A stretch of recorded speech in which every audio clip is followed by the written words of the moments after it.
Hey there, folks. Let's take a breath, shall we? The day scene noise is fading, and it's saying to settle in before we drift into tonight's story. The laugh, so like UV break, so like UV break, like UV break. If you're feeling this vibe, a little thumbs up or subscribe would mean the world, only if it feels right, of course. And hey, laugh, swing by the comments later. Tell me where you were tuning in from and what time it is where you are. There's something nice about knowing we were all here, scattered across clocks and cities, but just sharing this quiet moment together. Now, let us get cozy, dim the lights if you can, laugh soaked on, maybe let a fan hum in the background, soft and steady. We're going to talk about a man with a lot of papers, maybe messy ones mostly. Coffee stained, crumpled, scribbled on napkins, and train tickets. A man who saw the universe not just in the chaos of trying to figure it all out. Ready? Let's just step into the story of Albert Einstein, and his very, very messy death. Let's start with a room in Zurich, 1897. The walls are yellowed. So the air smells kind of like ink and old books, and in the corner, a young man with unruly hair is hunched over a desk. His name is Albert Einstein, and if you peek over his shoulder, you will probably see something curious, laugh sort of like his lecture notes for Professor Weber Saf's physics class are neat enough, but the back of every page, a chaos of scribble. Equations cross out other equations, question marks bloom like weeds, and they're half. So erase doodle of what looks like a light beam chasing itself in a circle.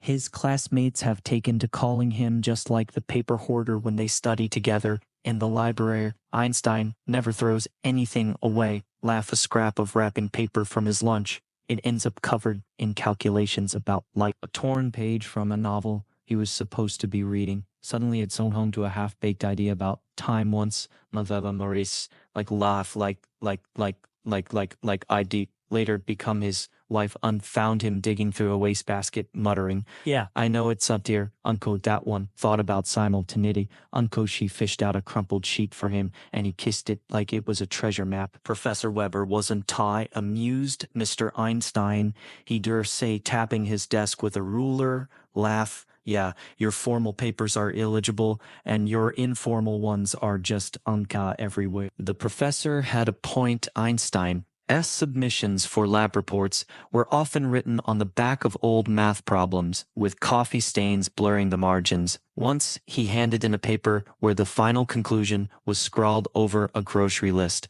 "Oh, 1 loaf bread, 2 eggs, emo laugh." Like, wait, no, that's not right. Like, uncut. But here sat the thing. Laughed. So those messy pages held something the neat notebooks didn't.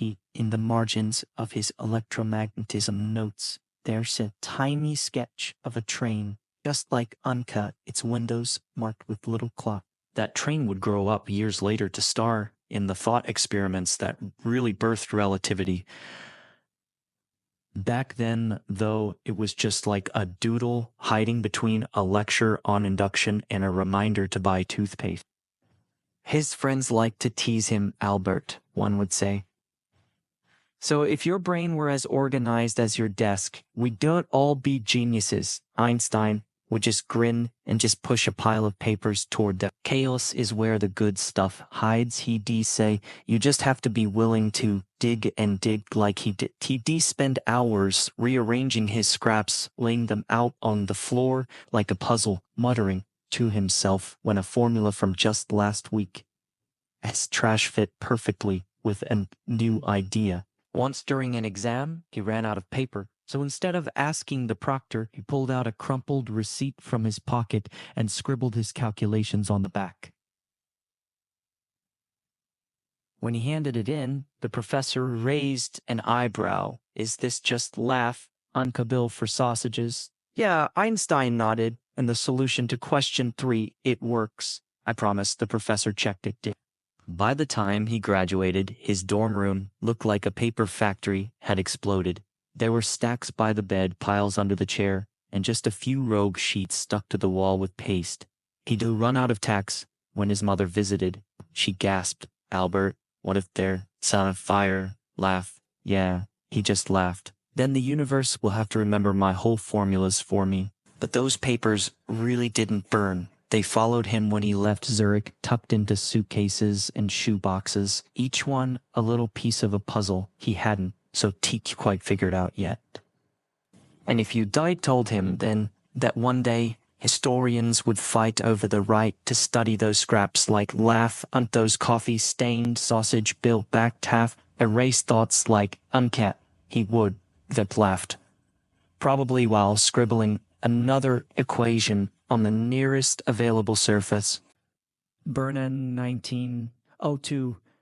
The patent office on Kremengas Street smells like leather and printer sass ink, and somewhere in the maze of desks, Albert Einstein is like hiding something. His official title is Technical Expert Third Class, which means he spends his days reviewing inventions like laugh on clocks that claim to keep time on trains, gadgets that promise to improve telegraph signal. But if you pull open the bottom drawer of his desk, you probably will find the real work, a mountain of calculation papers, each one covered in equations that have nothing to do with patent. His supervisor, Friedrich Heller, has like a sixth sense for this Einstein.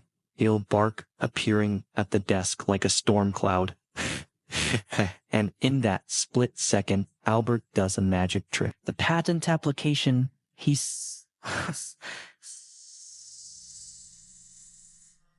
supposed to be reading slides over the drawer covering the evidence. Haller peers over his shoulder, nods at the paperwork, and just stomps away.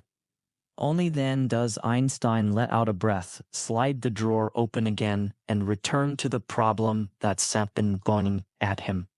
What if the speed of light is the same for everyone, no matter how fast they just moving? The other clerks have noticed he's either solving the universe or avoiding his job, one whispers to another.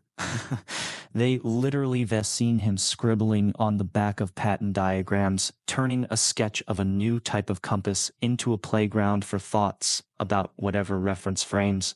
Once a colleague leaned over and asked, "Oh, what's that mean?" E over M equals laugh. Amka. Oh, Einstein looked up confused as if he'd forgotten anyone else was in the room. Oh, Uncan. Nothing. Just.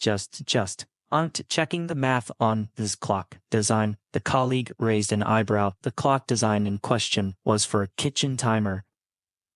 Lunch breaks are when he really lets loose. They'll grab a sandwich from the bakery down the street, then find a quiet corner of the office stairwell where he spreads out his papers like a man performing like a kind of secret ritual. The steps are covered in coffee stains from his thermos, and there's a permanent crease in the carpet where he kneels to study his equations. Once, Haller just caught him there. Just surrounded by papers, and sighed. Einstein, if you applied this focus to your patents, you might get promoted to second class. Albert just smiled. I am working on something bigger than promotions, just her Haller. He wasn't lying. Those stairwell sessions were where relativity started to take shape. A scrap of paper from a rejected patent for a whole light-based burglar alarm became home to a breakthrough. Laugh if light is a wave but doesn't need a medium to travel through, like sound needs air. Then maybe just sort of like uncut. He scribbled furiously, breadcrumbs falling onto the paper until the bell rang for the end of lunch. He stuffed the scrap into his pocket along with the half-eaten sandwich and returned to his desk. Laugh sort of like uncut, already forgetting the burglar alarm patent he was supposed to finish. Once a new clerk made the mistake of asking to borrow a piece of paper. Einstein opened his drawer, rummaged around, and pulled out a sheet covered in what looked like really gibberish. Here, take this laugh, uncut. I don't need it anymore. The clerk stared, but this is like uncut equations, not blank paper. Yeah, trust me, Einstein said. Oh, by the time I am done with it, it's more garbage than paper. You were wrong. Of course, that garbage would later turn out to be a key step in proving that time isn't absolute, but the clerk wisely took it anyway. At the end of each day, he shoves the papers into a leather satchel.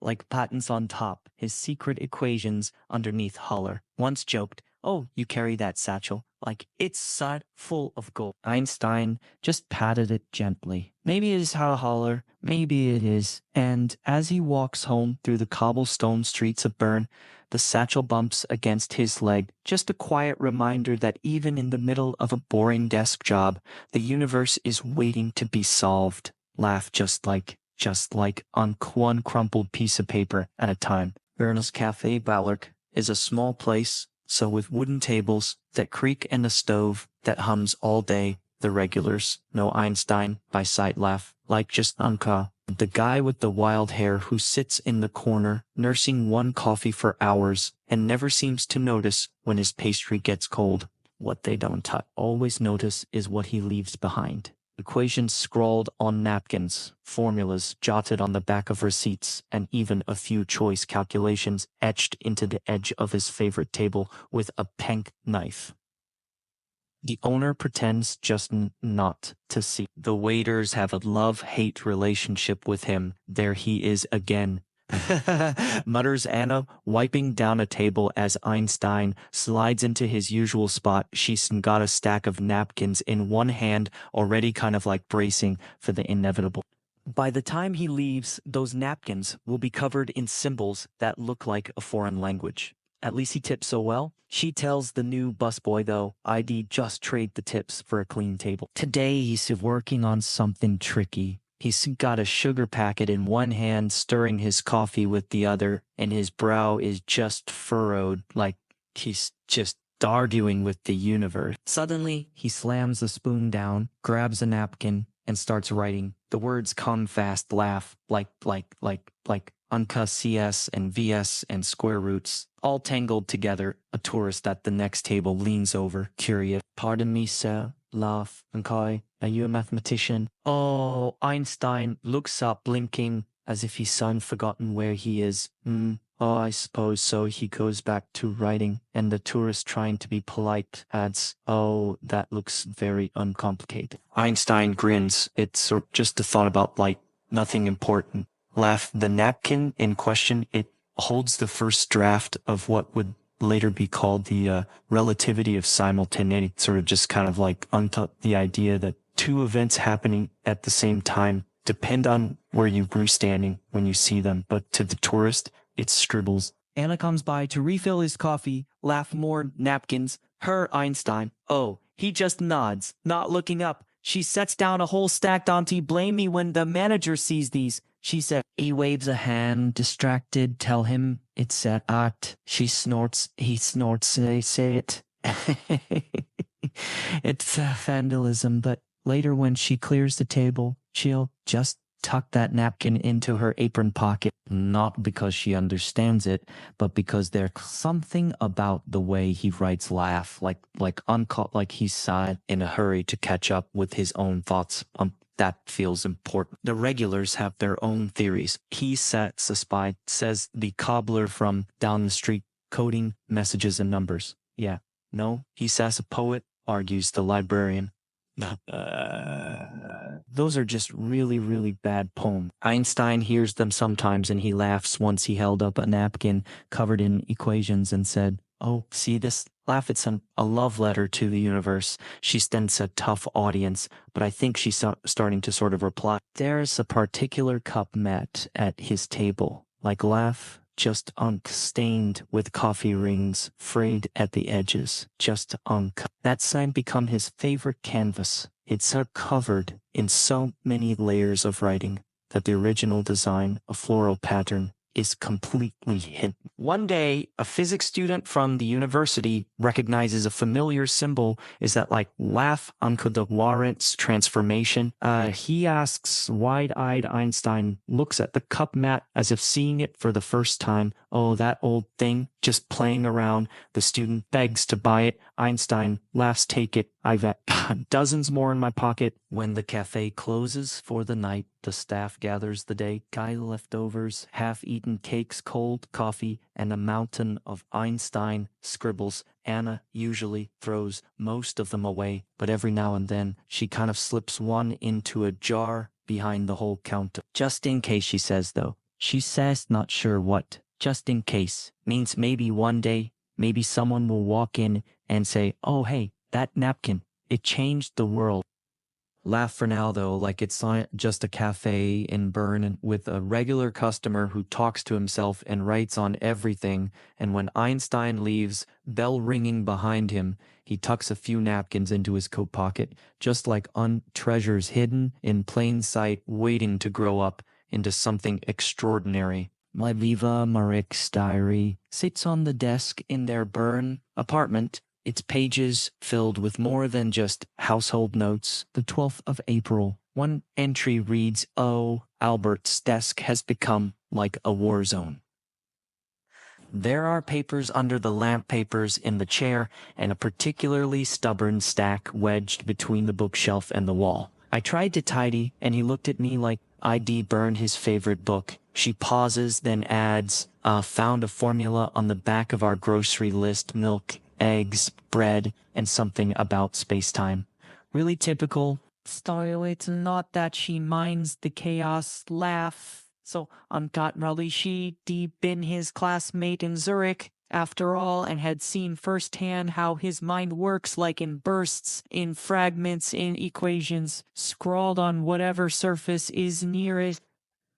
But there are days when even she loses patience. The 15th of April. The diary continues. Literally spent an hour looking for his pocket watch. Found it under a pile of papers labeled "not important." The papers they without light. Nothing important. My foot. Laugh. She has a system though. When he's not looking, she sorts the papers into 3 piles. Laugh. Yeah, definitely useful. Yeah. The ones with equations that make her nod, even if she'd never admit it. Yeah. Maybe later. Yeah. The half-formed thoughts, the what-ifs, and yeah, garbage. Yeah. Though she so learned to check this pile twice on Common, she almost threw out a key insight out inertia. She ties each stack with string and tucks them into a wooden box under the bed, labeling them with dates and a tiny sketch, like a coffee cup for papers from the cafe, like a patent stamp for the ones from work. A moon for the late-night scribble. Einstein pretends not to notice, but one evening, he catches her adding a new stack to the box. Laugh. "What are you doing with my trash?" He asks, feigning outrage. She holds up a sheet covered in his sort of messy handwriting. "This trash has a better grasp of physics than half the professors we knew." He grins, then softens. "Thank you," he says, really quiet for not throwing it all away. She snorts, but her smile gives her away. Someone has to keep your genius from getting lost under the toast like crumb. Her diary is full of these small moments. May 3rd, Albert woke me up at 2 a.m. to show me a paper like he'd written on the bedroom wall. Yes, the wall. I just told him to use a notebook. He said the wall was bigger, better, more cosmic. I rolled my eyes. Then I read it. Not bad. Another entry. May 10th, found a love letter. He started writing to me. Laugh. Sort of like then abandoned halfway through. The rest of the page covered in calculations. I think that sentence, his version of romance. She even has a section dedicated to like Albert's most ridiculous surfaces there. At the back of a postcard from his mother. "Dear Mama, hope you're well." Laugh. So Anka, insert equation about mass and energy. The inside of a matchbox using Anka. No, wait, that's wrong. And so most famously, the edge of their baby, that's a bassinet. The 1st of June, she writes, Hans is napping, and his bassinet now has a formula for time dilation carved into the wood. Albert swears it's so.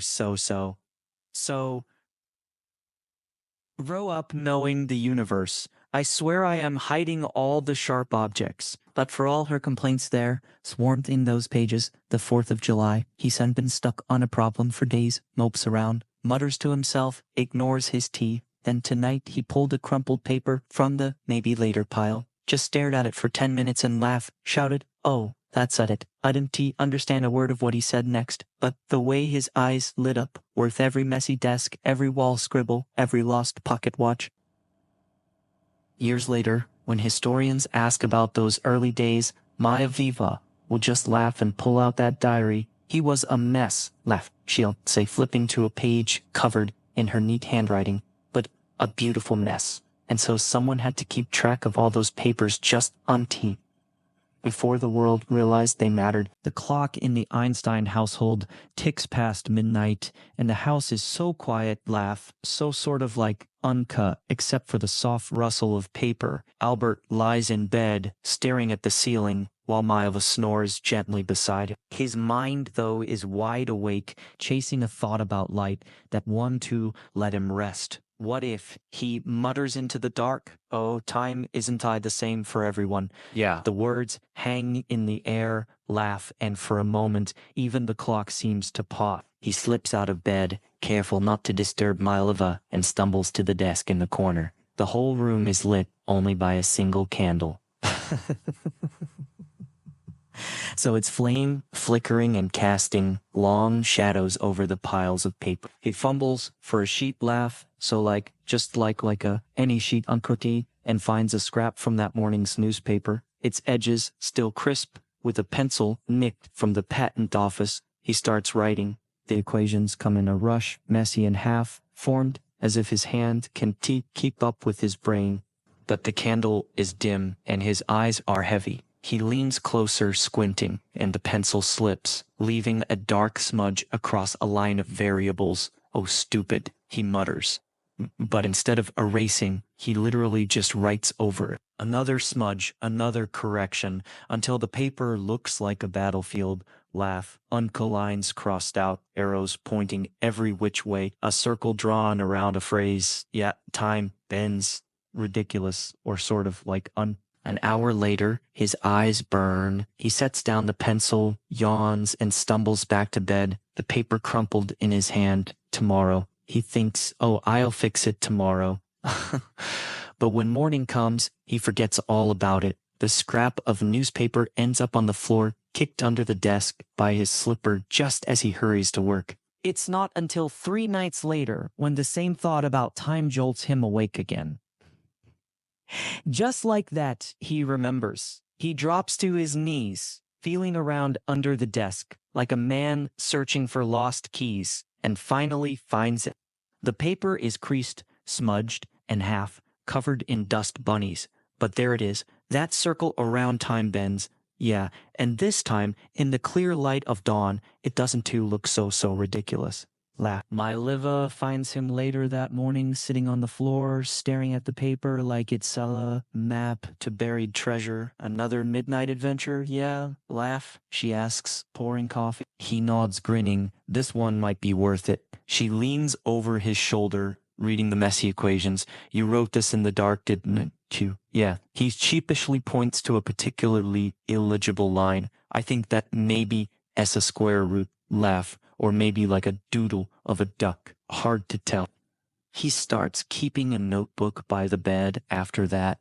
Like notebook is a generous term. It's more of a collection of loose papers tied together with string that lives on his nightstand. Some nights he writes in it with his eyes half closed, the pencil wandering off the edge of the page. Other nights he just lies there, whispering ideas to himself, too tired to sit up. "Light doesn't care how fast you're moving," he mumbles once as Miva rolls over. "It just left sort of like unkis." She mumbles back, "Yeah," and set to the alarm clock. One particularly restless night, he reaches for the notebook and finds it empty. Panic flashes, uncle. What if the thought vanishes before he can write it down? So he grabs the first thing he can find, like the back of a postcard from his sister depicting a lake in Munich. If two observers see the same event, just like Anke. He writes, his hand shaking. By the time he's done the postcard, Ours pretty lake is half hidden by equations, and his wrist aches, but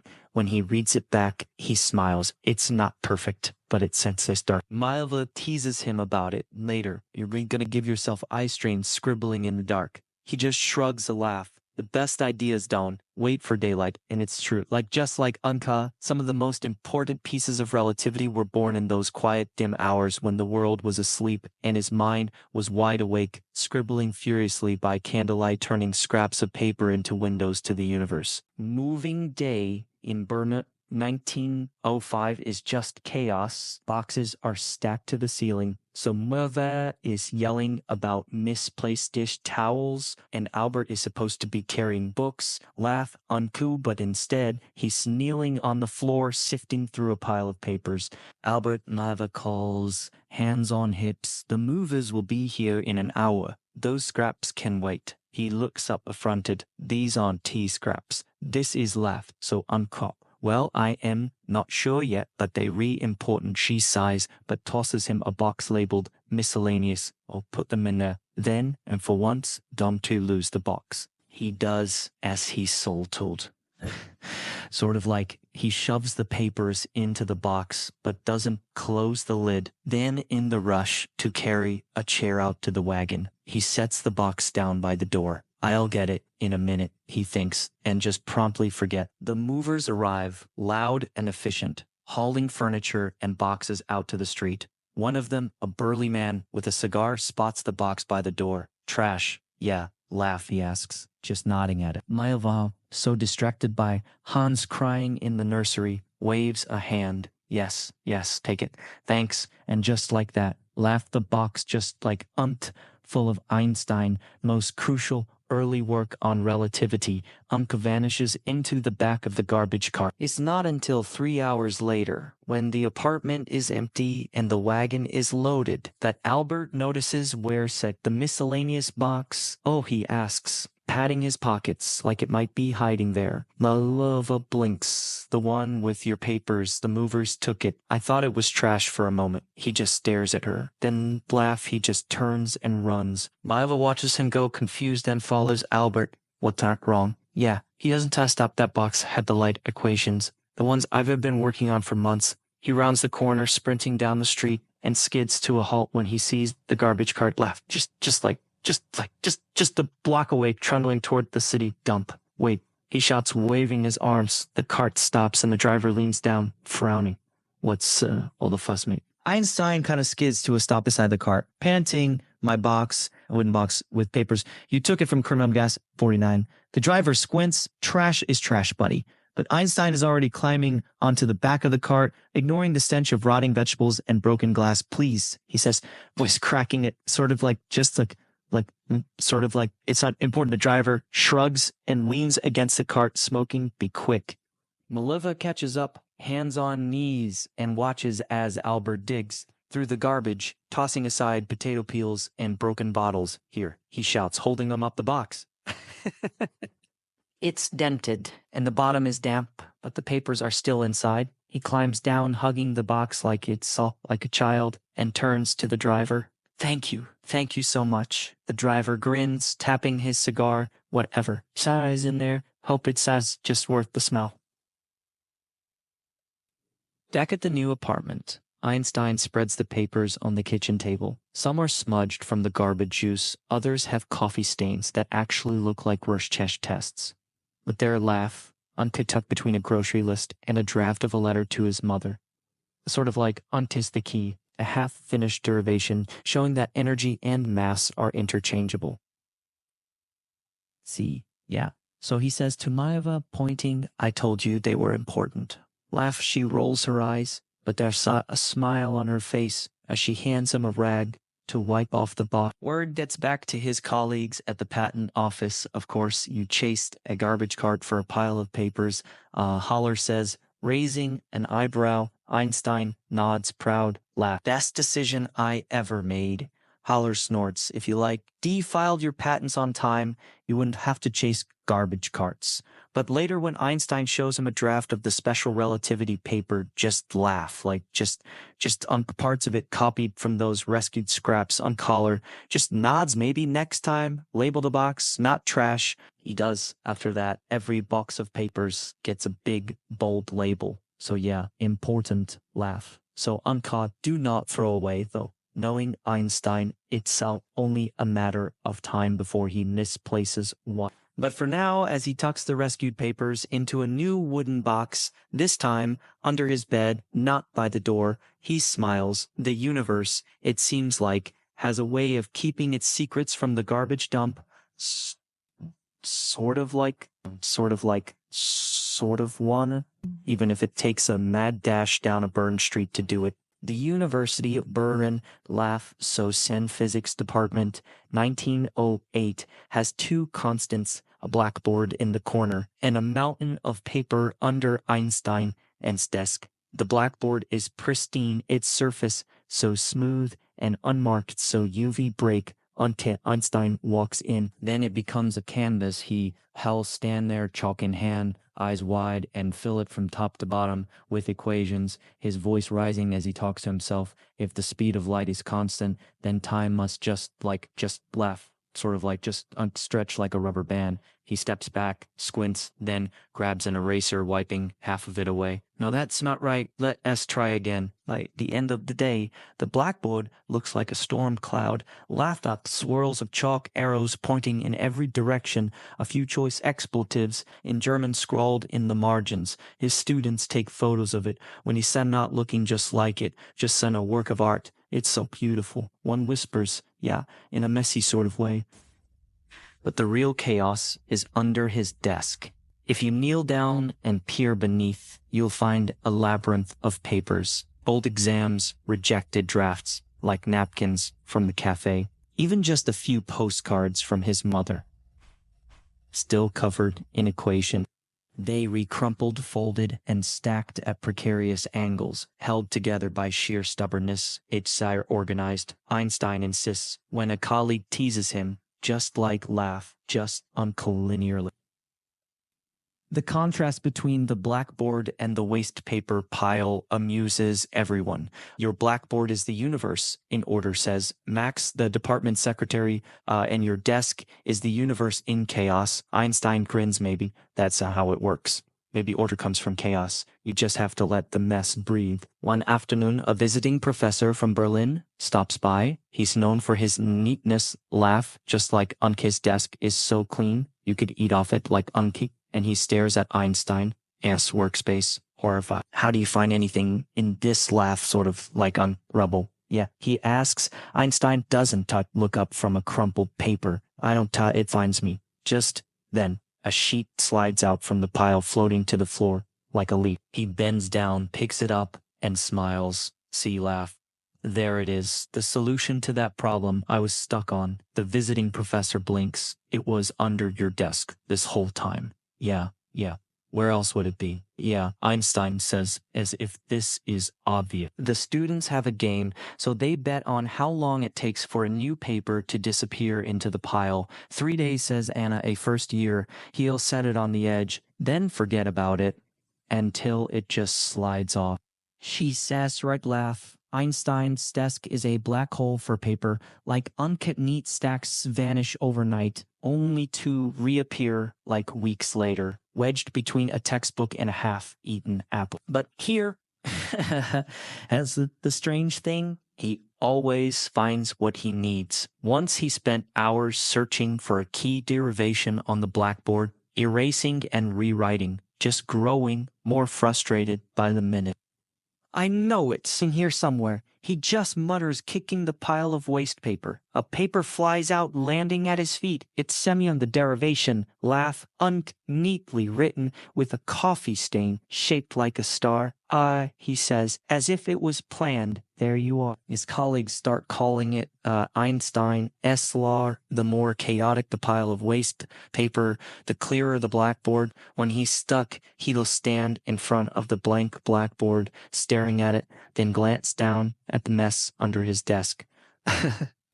What am I missing? Yeah, he'll ask the papers and somehow they answer. A crumpled corner here, a smudged equation there, laugh, like just on clues that lead him back to the blackboard where he finally gets it right. One evening as he's locking up, Max finds him staring at the blackboard and the pile of waste paper, just a soft smile on his face. What is it? Yeah, she asks. laugh. He gestures to the chaos. This is where ideas live, not just in the finished equations on the board, but in the mess, the mistakes, the almost. He picks up a crumpled paper from the floor and smooths it out. This one is wrong, laugh, but it's strong in a way that points to the right answer. Isn't that so funny? Max nods, but she's not sure she understands, not yet.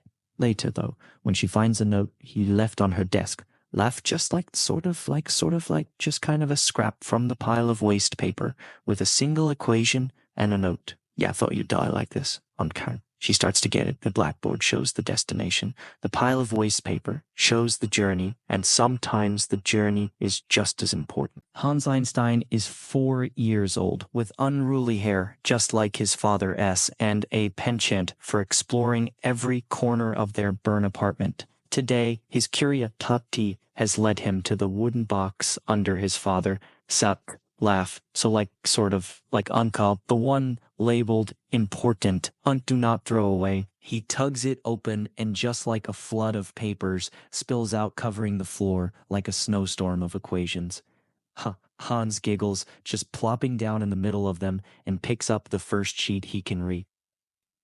It's covered in squiggly lines and strange letters like laugh, nothing like the pictures in his storybooks, but just to Hans, it looks like art. He grabs a stubby pencil from the floor, one of his father's, no doubt, and starts copying his tiny hand, tracing the curves of Eheim McCurg as if it's a drawing of a train or a dog. When he's done, he holds up his masterpiece, a wobbly childlike version of the most famous equation in physics, with just a few extra loops and squiggles thrown in for good measure. Papa, he shouts, waving the paper. Einstein looks up from his desk, where he's been scribbling on a napkin, and smiles. What that you got there, little one? Yeah, Hans just holds out the drawing. Laugh. It's your pictures? Einstein bends down, studying it, his eyes like white and uncaught, not because of the messy copying, but because Hans has accidentally added a little arrow next to the equation, pointing to a smudge that looks like a star. Hey, that's laugh, not half bad, he says, grinning. You even added a cosmic touch. Maleva finds them just a few minutes later, Albert sitting cross-legged on the floor, helping Hans trace a particularly tricky square root and papers scattered everywhere. Albert, she says, but her tone is so soft. You were supposed to be organizing those, not turning them into a playpen. He looks up, feigning innocence. We were collaborating. Hans has ideas about space-time. Hans nods seriously as if he knows exactly what space-time is from then on. So Hans becomes his father, some junior assistant. When Einstein is working at his desk, Hans sits nearby, helping by scribbling on the back of old paper. Sometimes so he draws stick figures in the margins of Einstein's calculations. Other times he folds the papers into hats or boats. Einstein never complains. In fact, he starts saving the ones with Hans' drawings, tucking them into a special corner of the box. Future artifacts. He tells Maiva proof that whole genius runs in the family. That's sort of like uncut, even if it's currently drawing dinosaurs on my relativity notes.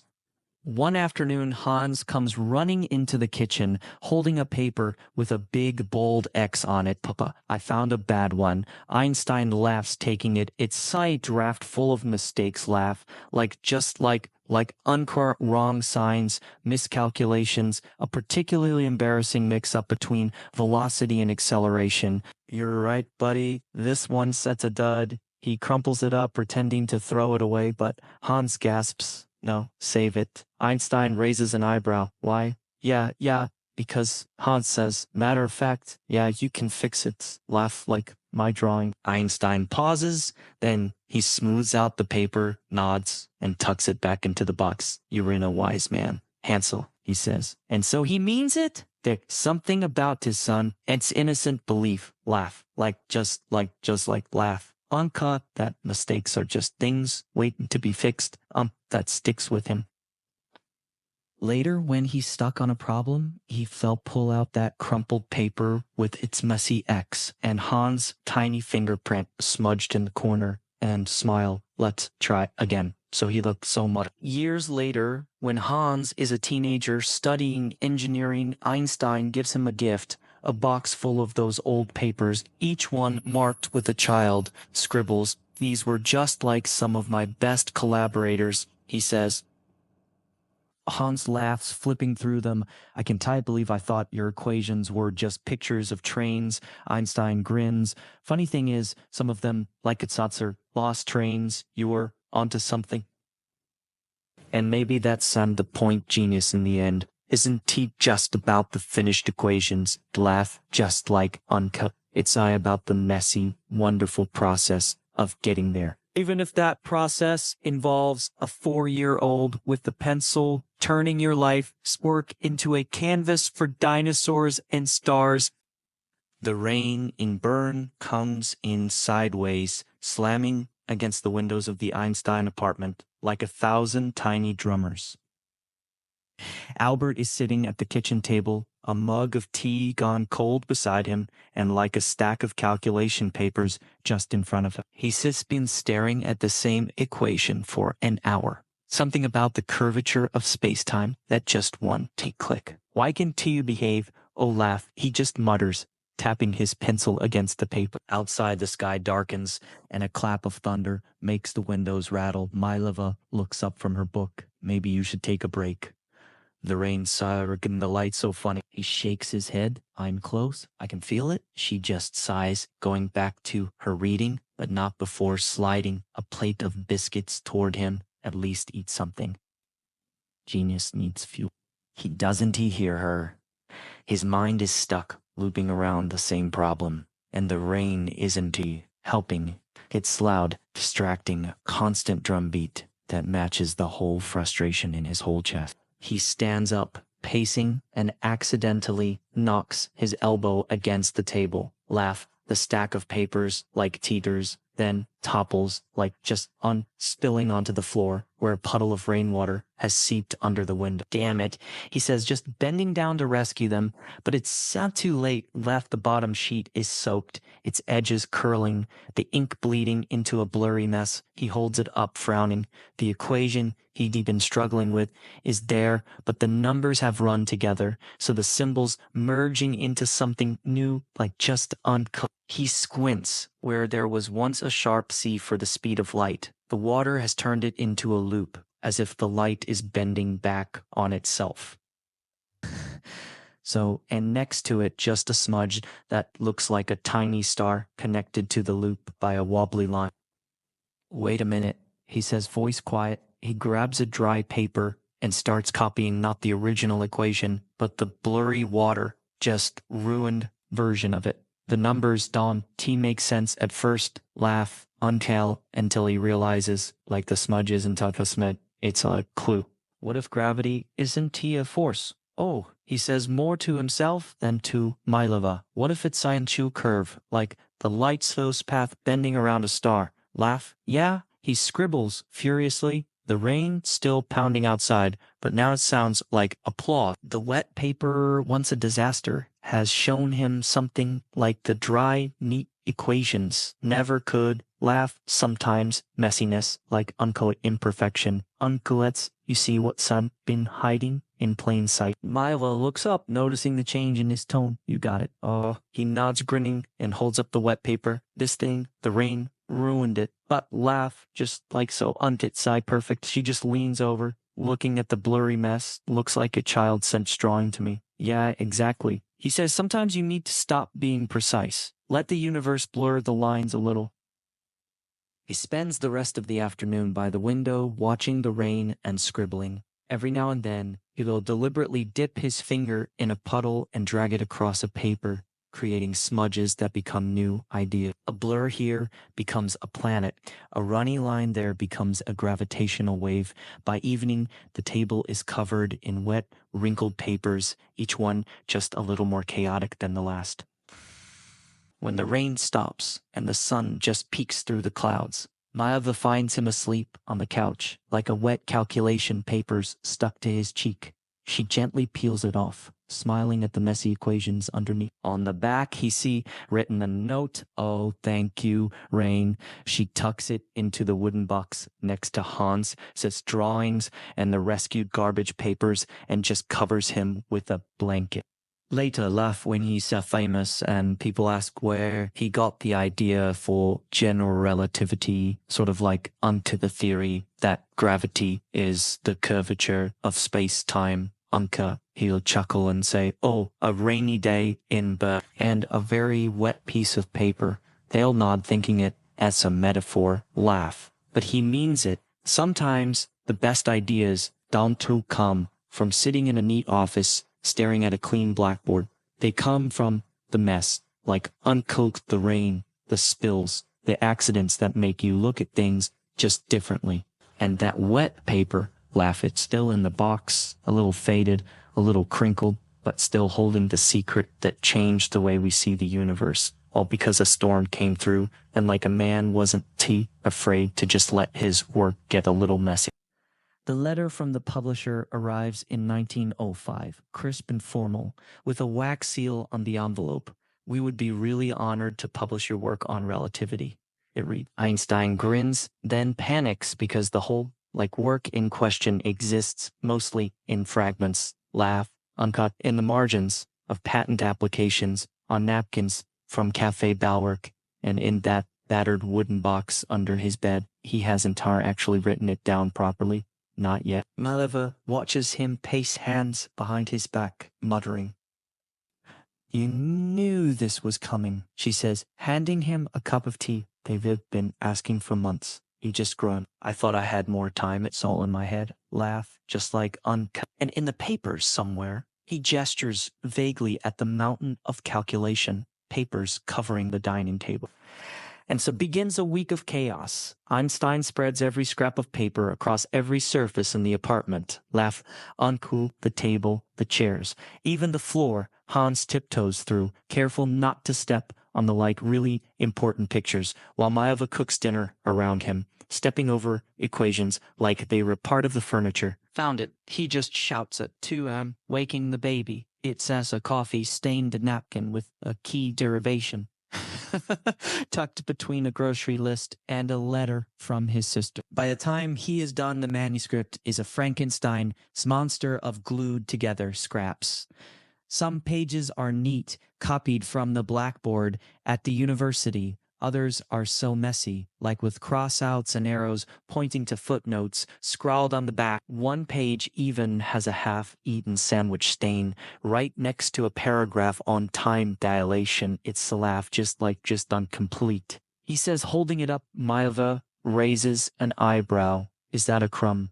I see. Yeah, he shrugs character. He just mails it off, and 2 weeks later, a very confused editor writes back, Dear Herr Einstein. The letter begins, laugh, oh, your work is groundbreaking. However, we have a few unquestioned.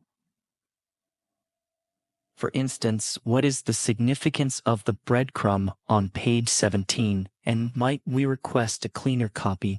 Laugh. So our typesetters are struggling with the napkin edges. Einstein laughs and sighs. He spends the next few days copying the manuscript more neatly this time, but old habits die hard. By the time he's finished, there are still coffee stains, new ones from the late nights, and a few doodles in the margins, a tiny light beam chasing itself. He includes a note, so please ignore the crumbs. They Rick, not part of the theory. The editor, a man named Heinrich, visits Bern a month later, mostly to make sure the manuscript isn't a prank. He sits in the Einstein apartment surrounded by calculation papers and watches as Einstein explains the theory using a sugar bowl as the sun and a spoon as a kind of light beam. This is revolutionary, Heinrich says finally, but so why laugh? So all the mess? Yeah, Einstein gestures to the papers, because that's how it lives in pieces, in the spaces between coffee stains and grocery lists. You can just pull it out of thin air, neat and perfect. Heinrich leaves with the revised manuscript, still dotted with small imperfections, and a promise to publish it as is. The world deserves to see it. He says, ah, crumbs and all. And Wender laugh. So like being Annalen, dear physic DB prints the paper that year, just untitled On the Electrodynamics of Moving Bodies.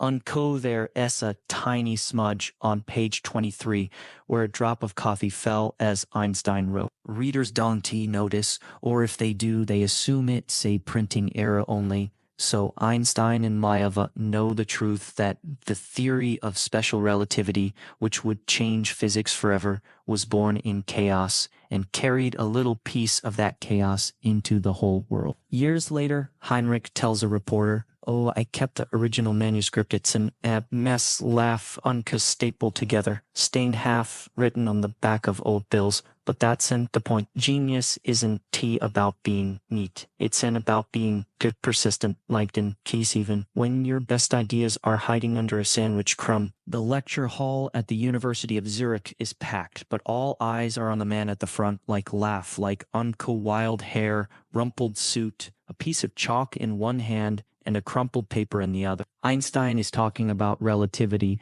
but not from a textbook. He's scribbling equations on the blackboard, erasing, restarting, and every now and then he pauses, pulls out a random scrap of paper from his pocket, and squints at it like it just holds the key to the universe. Sorry, he says, grinning as he smooths out the paper, like laugh, like turns out it's say half-used train ticket, forgot where I left off. Here we go. He copies a formula from the ticket onto the blackboard, and the students lean forward, scribbling furiously. They've all learned to expect this. Their professor sent best ideas live in his pockets, not just in his lesson plans. One day he's explaining the concept of reference frames, like laugh just how two observers can see the same event differently, like just when he runs out of space on the blackboard, without missing a beat, he tears off the corner of his lecture timetable, scribbles a diagram of two trains passing each other, and holds it up. From this train, time moves slower. From that one, it's normal. It's all relative. He laughs, crumples the paper, and tosses it toward the wastebasket. Misses. Laugh, just like landing in the aisle. Before he can bend down to pick it up, 3 students dive for it. Mine, shouts Anna, the same first year, who once bet on his desk. Like chaos, she emerges, victorious, smoothing out the paper like like a priceless artifact. Einstein raises an eyebrow. It's just a timetable, you know? Yeah, no, sir. She says, sorry, it's relativity in action. He shakes his head, but there's such a smile on his face as he goes back to the blackboard. Word spreads, and soon every lecture becomes a treasure hunt. Students arrive early to claim seats near the wastebasket, and when Einstein tosses a crumpled paper, uncle, whether it's a grocery list, a draft of a letter, or a failed calculation, laugh, uncle, they scramble to catch it. Got one becomes a badge of honor, and the lucky student often frames it, even if they can just read the messy handwriting. Once a student asks, oh, Dr. Einstein, why don't you use proper notebooks? Oh, he leans against the blackboard thinking, notebooks are too uncost permanent. I make mistake. Lots of them. If I write something down in a notebook, I feel like I have to keep it, but like a scrap of paper, I can crumple it, throw it away, start over freedom, you know? Yeah. He pulls out a napkin covered in equations and grins, laugh. This one asked you wrong. It led me to the right answer. So is it really wrong? The students start bringing extra paper to class, sliding it onto his desk when he's not looking for your idea, they say, and he always nods, just tucking the sheets into his pockets. Sometimes he even uses them, just laugh, just uncut. More often than not, he ends up writing on the back of their exam papers. Sorry, he'll say, handing back a test with a formula scrawled in the margin. Couldn't tap it. Interesting problem. You got that. Years later, those students will tell stories about those lectures. He once explained gravity using a beer mat. One will say, I still have it. Got a coffee stain that looks like a black hole. Another will laugh. So yeah, I fought 3 guys for a crumpled receipt. Turned out it had the derivation for time dilation. I just aced my final because of that receipt.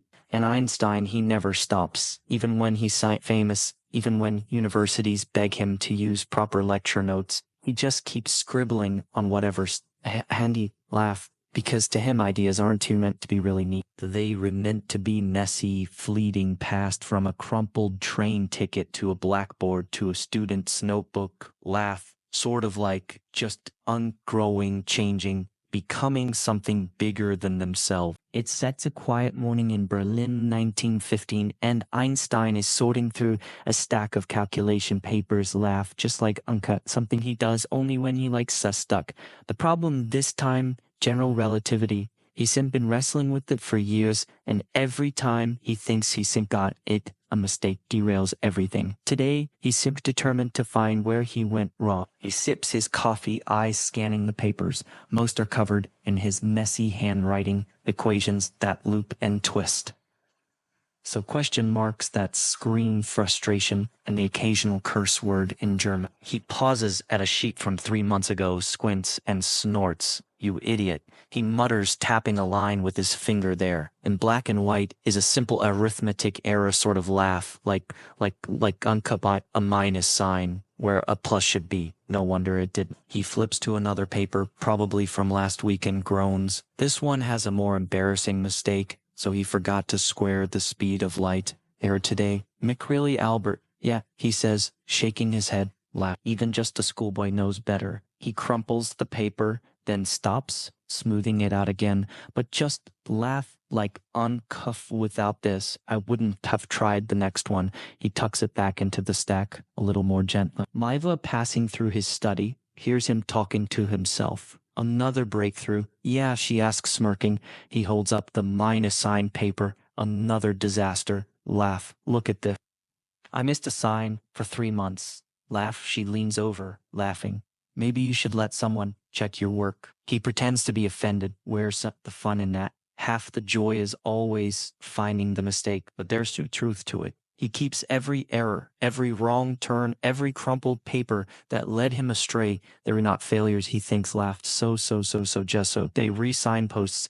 This one taught me to check the signs. He says, tapping the minus sign paper. This one reminded me that even geniuses forget to square things. He lines them up on his desk like soldiers, each one with a story. One afternoon, a colleague drops by, curious about the pile of mistakes. Yeah, why keep them? Laugh? Yeah, he asks. They read just on wrong. Einstein picks up a paper covered in crossed out equation. Wrong is how you get to right. Think about it. If I never messed up, I'd still be stuck on the first idea. These papers, they reproof I tried and tried again. He grins. Besides, luckily the universe doesn't read my drafts. Laugh. Imagine if it did, so just like uncut, we'd all be floating in a mess of wrong signs and unsquared speeds. The colleague laughs, but he gets it later when he, struggling with his own research. He will remember Einstein's pile of mistakes and smile. At least I am in good company. He'll think keeping his own crumpled papers instead of throwing them away.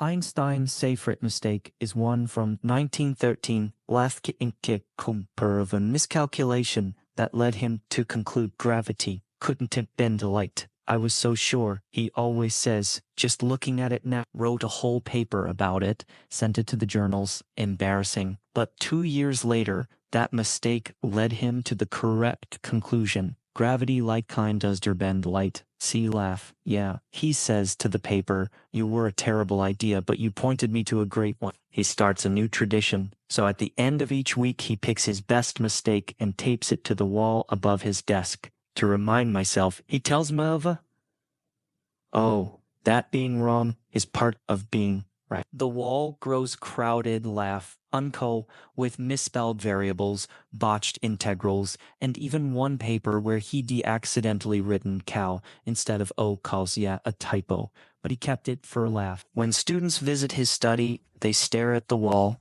confused. Why put your mistakes up there? Yeah, one asks. Einstein gestures to the blackboard where the correct equations for general relativity now live, because laugh that he says, yeah, is just the end of the story. This, yeah, he taps the wall. This is the story, and it's true. The theory of general relativity. Laugh. So UNCLE, one of the greatest achievements in physics. UNCLE is built not on perfect equations, but on a mountain of mistakes, on minus signs in the wrong place, on forgotten squares, on papers that should have been thrown away, but warranty, because sometimes the path to genius is so paved with crumpled, messy, beautifully wrong ideas. The train to Leiden is crowded, but Einstein barely notices. He's too busy worrying about the suitcase under his seat. Just literally is half full of clothes and half full of calculation paper. You were bringing book thatter's laugh. Yeah, Maeva had asked, raising an eyebrow as he stuffed another stack into the case. It's not like you'll have time to work. You were giving 3 lectures. He just smiled, tucking a napkin with a half-formed equation into the side pocket. Ideas Dante take vacation.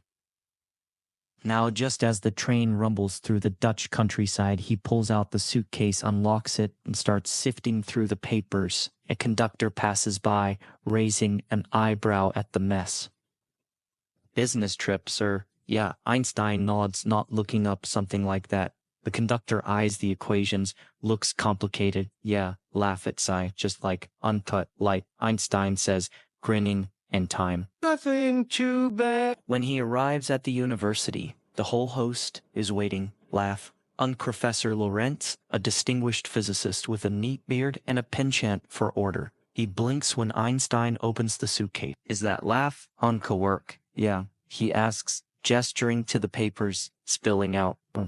Einstein says, fishing out a clean shirt. The rest is socks. Probably. Lorentz laughs, but helps him carry the suitcase to his room. You really a walking library on. The next day, at the train station, enlightened customs officers stop him. Open the case, please. One says, eyeing the sort of, suspiciously bulging suitcase. Einstein obliges, and the officers lean in, laugh.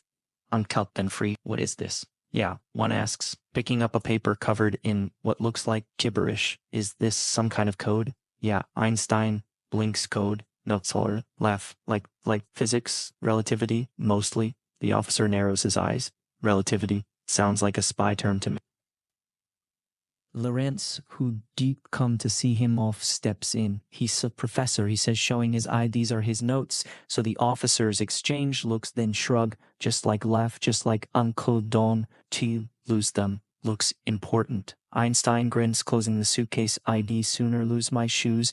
It becomes a pattern. Every time he travels, laugh, uncut, to Berlin, to Prague, to New York, uncut. His suitcase is a battleground between practicality and obsession. Once, on a ship to America, a steward mistakes the calculation papers for trash and tosses it overboard. Einstein nearly jumps in after it. They just were not garbage. He shouts as Lorentz, who sat along for the trip, pulls him back. The captain, hearing the commotion, orders a search, laughs and a sailor retrieves the papers, soggy but intact, from a lifeboat where they'd been stashed. Lucky Einstein says, spreading them out to dry on the deck rail. These had the good parts about gravity. His colleagues tease him about it. You should get a second suitcase, says Niels Bohr when they meet in Copenhagen. Just one for clothes, just one for your life site work. Einstein shakes his head. Too much trouble this way. I know where everything is. Bohr raises an eyebrow. Do you, though? Yeah, it's not a fair question. Once in Paris, he spent an hour looking for a train ticket. Laugh, uncoy, only to find it tucked between 2 papers on the photoelectric effect. See, yeah, he says, triumphant, right where I left it. Even when he's some famous, mobbed by reporters and fans, he clings to that suitcase at a lecture in London. A journalist asks, "Oh, Dr. Einstein, what's that's the most important thing you've ever carried?" Yeah, he holds up the suitcase, grinning this. It's got the universe in it, or parts of it. Anyway, the reporter laughs, but Einstein isn't joking. Laugh. On the way home from that London lecture, he pulls out a paper from the suitcase and starts scribbling. The train is so loud, the light is so dim, but he doesn't care.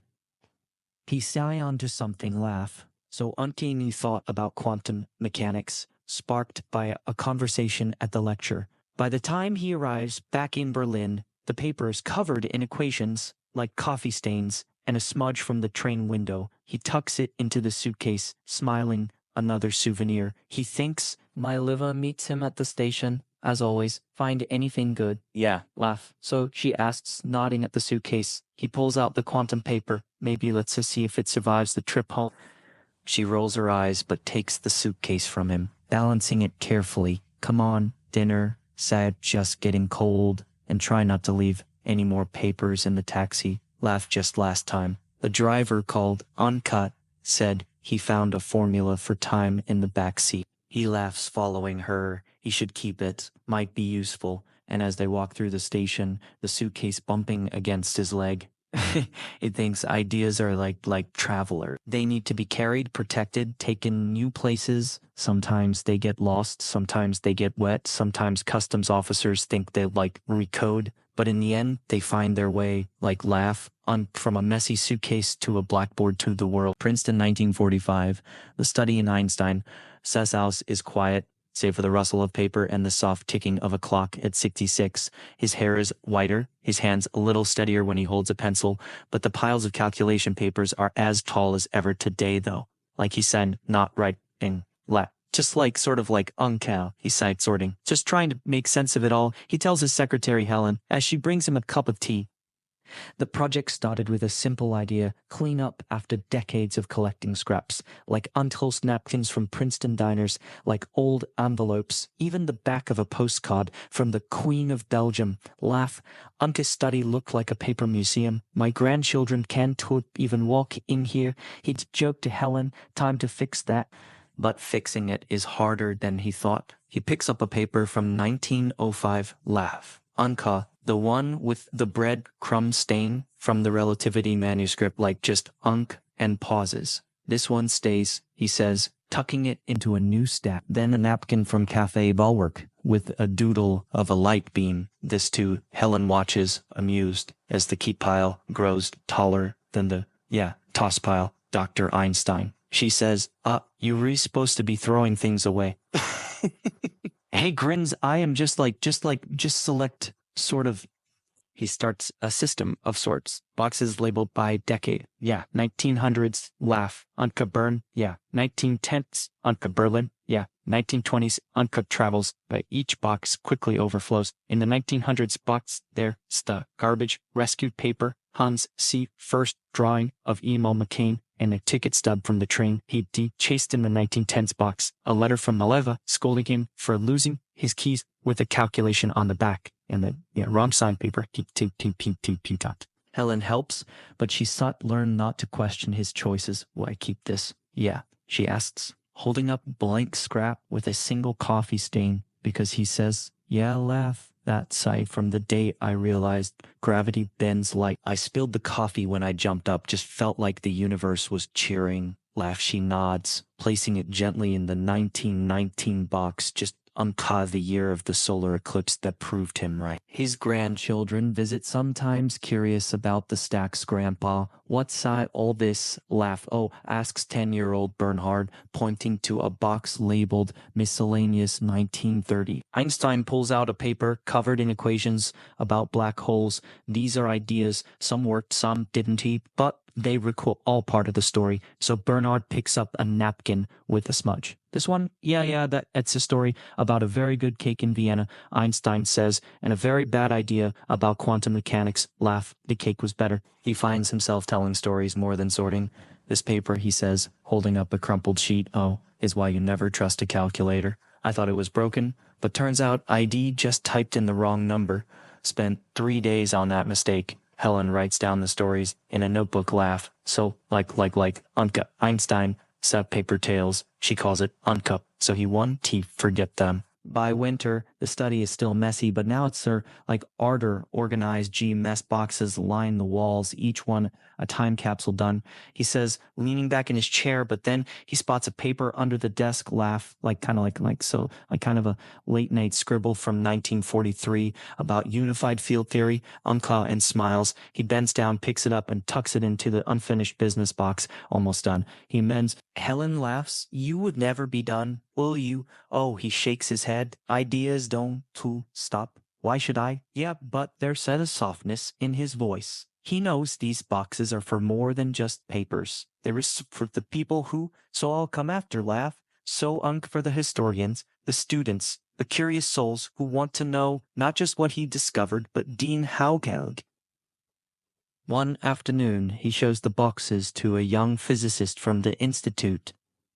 "Take a look," he says. Laugh. The physicist opens a box and gasps like just, laugh like unkey. Inside is the original draft of Special Relativity with all its coffee stains and crossouts.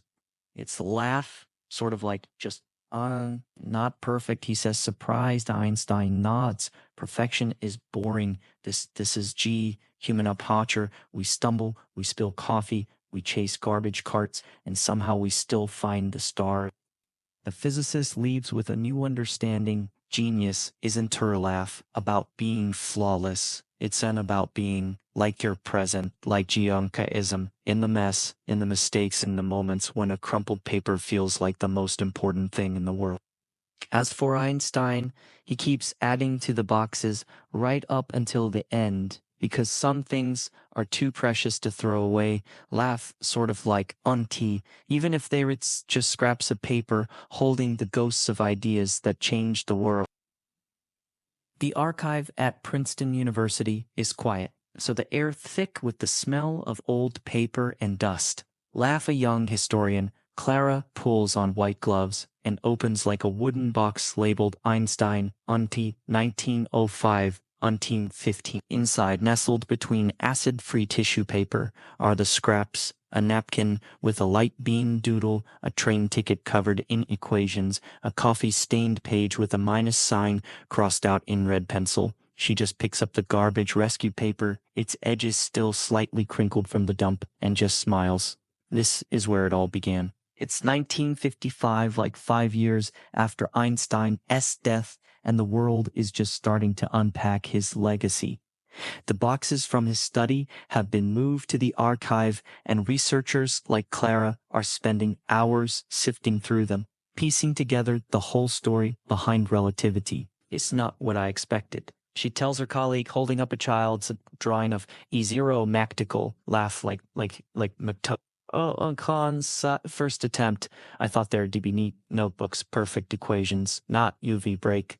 Kyle, her colleague, an older physicist named Dr. Raj, just laughs at solid point. Genius isn't born in neatness, it's born in dirt trying. Look at this. He pulls out the wet paper from the burn rainstorm. Its ink still blurred in places. This smudge, it's a laugh. What made him realize gravity bends light, a mistake, an accident, and yet sort of like Uncat trails off, staring at it like it's a window to the past. Clara spends the next month cataloging the papers, and each one really surprises her there. So, the postcard from Einstein. Sester, with a derivation scrawled over the lake. The lecture timetable with the train diagram still crumpled from where it missed the wastebasket. The wrong sign, paper with Einstein, S.O. note in the margin. Oh, idiot, but useful. She starts a spreadsheet mapping how one mistake led to another insight, how a coffee stain became a clue, how, like a child's sand doodle, reminded a genius to stay curious. One afternoon, she finds a letter from Maleva to Einstein, written in 1908. "You were leaving your papers everywhere. It says the maid thinks you're a hoarder, but I know better. Maybe you were building something, even if it looks like a mess." Clara traces the words with her gloved finger. She knew. She just whispers. Dr. Raj brings his students to the archive, showing them the papers. "This is what real science looks like," he says, holding up the garbage rescue paper. Not just the finished theories in textbooks, but the really struggle. The late nights, the moments when you think you may be wrong but keep going. Anyway, a student raises her hand. Why did he keep all this? The mistakes, the laugh mess. Oh, Dr. Raj smiles, because he knew that the path is just as important as the destination. Clara starts giving tours, showing visitors like the unseen Einstein. Laugh, Unka, the man who wrote on napkins, who laughed at his own mistakes, who let his children scribble on his work. "This isn't just history," she tells them. "This is a lesson. It's okay to be messy. It's just okay to fail. Some of the best ideas in the world just started as crumpled papers in a garbage cart or just smudges in the rain. One day, a little boy visits with his parents, and Clara shows him Hans's drawing. A kid did this. Yeah, he asks, pretty wide-eyed. A kid just like you. Laughed, she says. And his dad thought it was pretty great. The boy grins, and Clara thinks of Einstein kneeling on the floor with Hans, helping him trace that first equation. Maybe that laugh, maybe said the real legacy, not the formulas, but the idea that anyone can reach for the stars, even if they start by drawing dinosaurs on their dad's slug. As she locks up the archive that evening, Clara takes one last look at the boxes.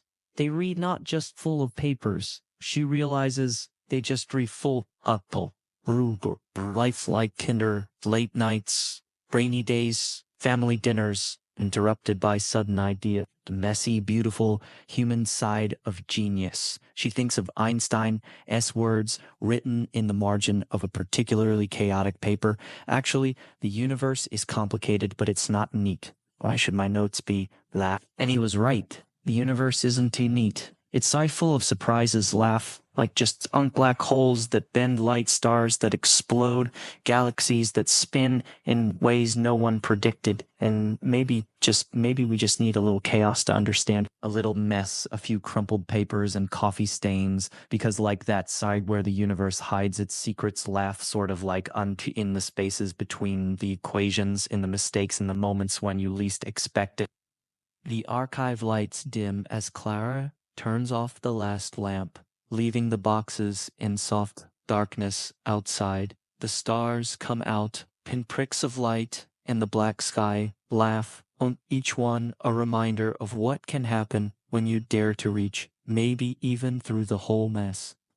Those papers, once scattered and forgotten, now rest gently, holding the stories of a man who saw the universe not as a perfect equation, but as a beautiful, chaotic puzzle. Laugh, and in that puzzle, he found his place, just like one crumpled sheet at a time.